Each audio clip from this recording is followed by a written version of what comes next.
కష్టంగా ఉన్నా సరే ఒంటరితనమే మంచిది. బాధ పెట్టే వాళ్ళు ఉండరు.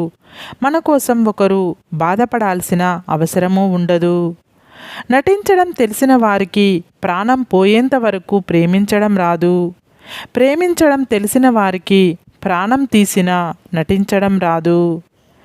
సంపాదించడం అంటే కేవలం డబ్బునే కాదు, మనుషుల్ని, విలువల్ని, కష్టాల్లో ఉన్నప్పుడు మనల్ని గట్టెక్కించే వాళ్ళని, ఆపదలో ఉన్నప్పుడు మనల్ని ఆదుకునే వాళ్ళని, బాధలో ఉన్నప్పుడు ధైర్యాన్ని నింపేవారిని, మన కోపాన్ని అర్థం చేసుకునే వారిని సంపాదించడం. లైఫ్లో మనం ఆశపడింది ఎప్పుడూ జరగదు. మన లైఫ్లో ఏం రాసిపెట్టి ఉంటే అదే జరుగుతుంది.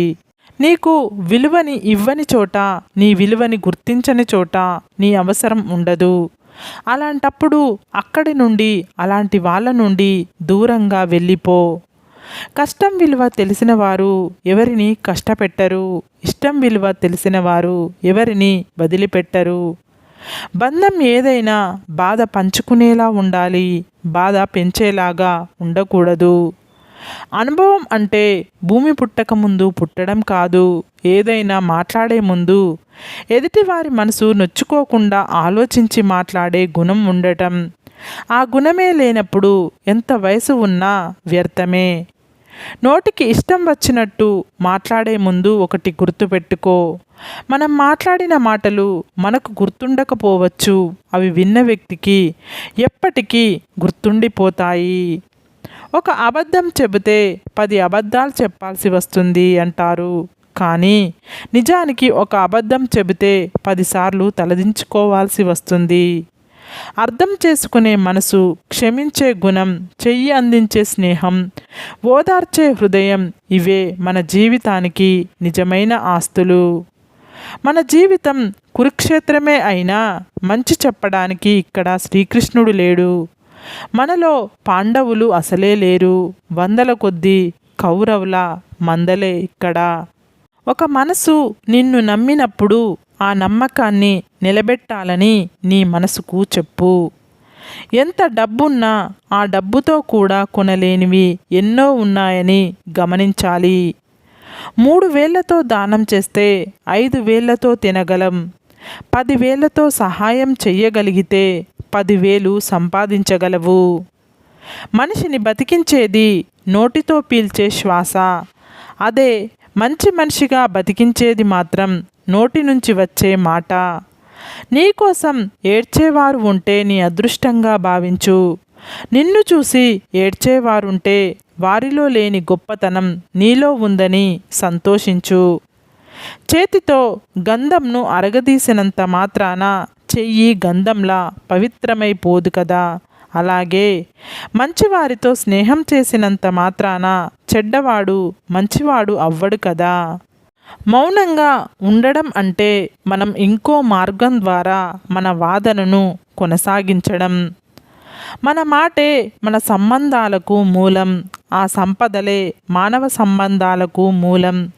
మనం మాట్లాడే మాటలే మనకు స్నేహితులను సంపాదించి పెడతాయి. ఆ మాటలే మనకు శత్రువుల్ని కూడా తయారు చేస్తాయి. బతుకంటే భయం లేకపోయినా పర్వాలేదు, కానీ బాధ్యత మాత్రం ఉండాలి. బాధ్యత లేకపోతే మాత్రం నీకు, నీ కుటుంబానికే కాదు దేశానికి కూడా ప్రమాదమే. మనం మనకు కావలసినట్టు ఉండాలనుకుంటాం, కానీ జీవితం మాత్రం పక్క వాళ్ళు ఏమనుకుంటారో అనే బిడియాన్ని గుర్తు చేసి వాళ్ళకి నచ్చినట్టు బతికేలా చేస్తుంది. క్షణం బాగుంది అనుకునే లోపే మరుక్షణం కన్నీళ్లు పెట్టిస్తుంది జీవితం. ఎలా ముగుస్తుందో కాలం పెట్టే పరీక్షలో జీవితం అనే ఆఖరి పేజీ, చివరికి తెలియని సమాధానమే జీవితం. నీకు నెమ్మదిగా అలవాటు అయిన వ్యసనమే నిన్ను ముందుకు నడిపిస్తుంది అని నువ్వు అనుకుంటావు, కానీ ఏదో ఒకరోజు అదే వ్యసనం నిన్ను చంపేస్తుంది అని కూడా గుర్తుపెట్టుకో. మనల్ని వదిలి వెళ్ళిపోయే వారికి దారి ఇచ్చేయాలి. నమ్మి ఉన్న వారికి ప్రాణం ఇచ్చేయాలి. విలువలు లేని మనుషులకు ఎంత విలువిచ్చినా సరే చివరకు మన విలువే తగ్గేలా చేస్తారు. మనల్ని వద్దు అని దూరం పెట్టిన వారిని ఇబ్బంది పెట్టకుండా మనం దూరంగా ఉండడమే మంచిది. ఎవరినో నమ్ముకొని ఏదో చేసేద్దాం, ఏదో అయిపోదాం అనుకోకు. ఇది సినిమా కాదు, జీవితం. నీకోసం నువ్వు తప్ప ఎవ్వరూ నిలబడరు. నీవు నీ 100 ఏళ్ల జీవితాన్ని పెద్దదిలా చూస్తే అందులో ఉన్న సమస్యలు కూడా పెద్దవిగానే కనిపిస్తాయి. నీ జీవితాన్ని నువ్వు చిన్నదిగా భావించి చూడు, అందులో సమస్యలు కూడా చిన్నవిగానే అనిపిస్తాయి. ఒక స్నేహం నీతో తన బాధను పంచుకుందంటే నిన్ను నమ్మిందని, నువ్వు ప్రత్యేకమని అర్థం. ఆ విషయం నీలోనే దాచుకున్నావంటే ఆ స్నేహానికి నీవు విలువ ఇచ్చావని, నీకెంతో కావలసినదని అర్థం. అర్థం చేసుకునే మనసు, క్షమించే గుణం, చెయ్యి అందించే స్నేహం, ఓదార్చే హృదయం, ఇవే మన జీవితానికి నిజమైన ఆస్తులు. మనం బాధలో అయినా సంతోషంలో అయినా, మన దగ్గర డబ్బున్నా లేకున్నా, ఎవరున్నా లేకున్నా, నీకు నేనున్నా నేస్తం అని తోడుండే వాళ్ళే నీ నిజమైన స్నేహితులు. జీవితంలో ప్రశాంతంగా ఉండాలంటే ఎవరి గురించి ఎక్కువగా తెలుసుకోకండి. మీ గురించి ఎవరికి పూర్తిగా చెప్పకండి. మూలం మట్టే అయినా మొలకెత్తడం ప్రధానం. మనం ఎలా పుట్టినా మంచిగా బ్రతకడమే ముఖ్యం. బురదలో పుట్టిన తామర అందంగా బయటకు వస్తుంది. అలాగే పుట్టుక సాధారణమే అయినా లక్ష్యం ఉన్నతం కావాలి. ప్రతి మనిషి కొన్ని అలవాట్లకి బానిస అయినట్టే ప్రతి మనసు కొన్ని మనసులకి బానిస అవుతుంది. మనం చేసిన తప్పుల కంటే చెయ్యని తప్పులకు మనల్ని తప్పుడు మనుషులుగా వేలెత్తి చూపే వాళ్ళే మన చుట్టూ ఎక్కువగా ఉన్నారు. వాళ్ళు మంచివాళ్ళు అనిపించుకోవడానికి ఎదుటివారిని ఎంత చెడ్డవానిగా చూపించడానికైనా ఆలోచించరు. కాబట్టి నువ్వు ఒకరికి కీడు తలపెట్టాలని చూస్తే నీకు కీడు చేసేవాడు నీ పక్కనే ఉంటాడని గుర్తుంచుకో. జరిగిపోయిన నిన్నటి కంటే, తెలియని రేపటి కంటే గడుపుతున్న ఈరోజు ఎంతో విలువైనది. అందుకే ప్రతిరోజు నవ్వుతూ నలుగురిని నవ్విస్తూ ఉండండి.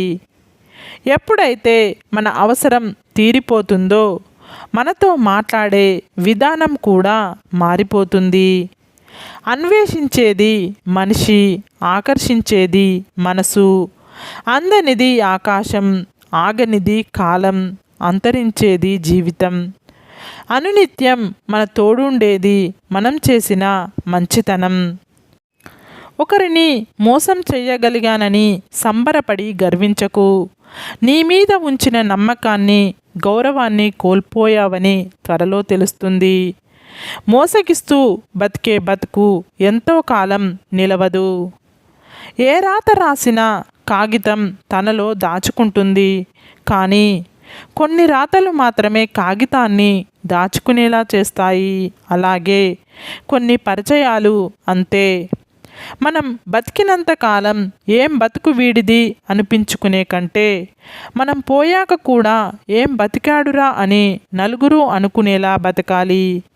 నువ్వు ఎన్ని భూములు కొన్నావన్నది కాదు ముఖ్యం, ఎదుటివాడి గుండెల్లో ఎంత స్థలం సంపాదించామన్నదే ముఖ్యం. మనది కానిది మనం తీసుకుంటే మనకు రావలసిన దాన్ని భగవంతుడు రానివ్వడు. మనల్ని ఎదుటి వాళ్ళు అవసరమని వేడుకుంటారు, అవసరానికి వాడుకుంటారు. అవసరం తీరాక మనల్ని ఆడుకుంటారు.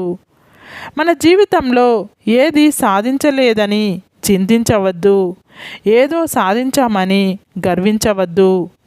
మనకంటూ రేపు అనేది ఒకటి ఉందని మర్చిపోవద్దు. చెట్టు ఎంత గట్టిగా ఉన్నా కాలాన్ని బట్టి ఆకులు పువ్వులు వస్తుంటాయి. నువ్వెంత నీతిగా బ్రతికినా కష్టాలు కన్నీళ్ళు వస్తుంటాయి పోతుంటాయి. ఇక్కడ మనం నేర్చుకోవాల్సినది తడబడడం కాదు, నిలబడడం. అప్పుడే మనం అనుకున్నది సాధించగలం. ఆశపడి బాధపడడం కంటే ఏమీ ఆశించకుండా ప్రశాంతంగా ఉంటే దానిని మించిన ఆనందం వేరొకటి లేదు. సరే ఫ్రెండ్స్, ఈ వీడియో కనుక మీకు నచ్చినట్లయితే ఇలాంటి మంచి వీడియోల కోసం మా ఛానల్ని లైక్ చేసి షేర్ చేసి సబ్స్క్రైబ్ చేసుకోండి. సబ్స్క్రైబ్ చేసుకున్న వెంటనే పక్కన బెల్ ఐకాన్ని క్లిక్ చేయండి.